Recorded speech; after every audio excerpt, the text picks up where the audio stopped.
এই আজকে আমাদের হেড মিস্ত্রি কাজ করছে এখানে। এই যে 1.5 কিলো খাওয়াই দিতে হবে, এইভাবে দিয়ে ঠিক আছে। সবসময় 3 পা কাটলে হবে না, আস্তে ইটির এখন অনেক দাম। মাঝখানে উপরে লাইন দিতে হবে না, দুবানি পরে লাইন এইভাবে দিয়ে দিতে হবে।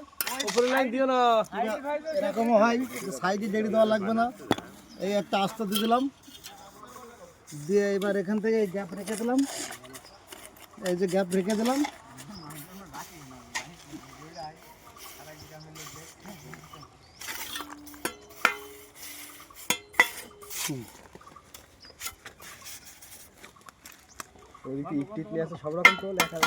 তোর আগে একটা মেন পয়েন্ট বললে না,